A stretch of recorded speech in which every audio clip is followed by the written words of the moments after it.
আসসালামু আলাইকুম। সবাই কেমন আছেন? আমি আলহামদুলিল্লাহ ভালোই আছি।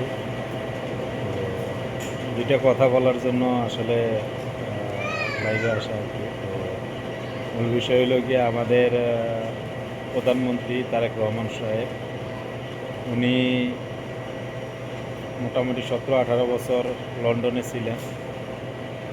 অনেক সময় উনি বেকার ছিলেন।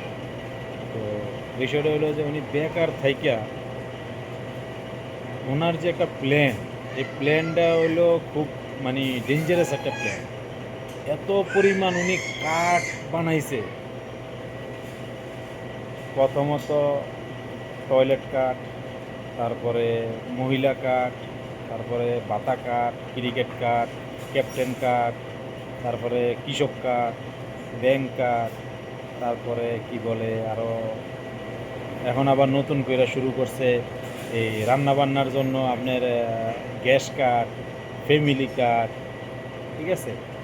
তারপরে বাস কাট, তারপরে হাসপাতালে ঢুকলে ফ্রি ইন্টারনেট। আরে এত প্ল্যান, এত সুন্দর প্ল্যান নিয়া আমাদের তারেক রহমান সাহেব লন্ডন থেকে আসছে।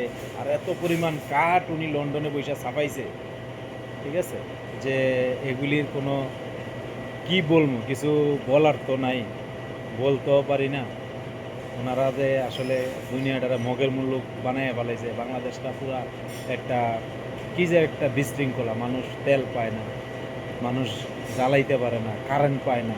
ওনার কাছে সব কিছু ওনাদের কাছে একটা মস্কারা শুরু করে। ওনার সব কিছুতে অনেক কাট শুরু করছে। I have a plan.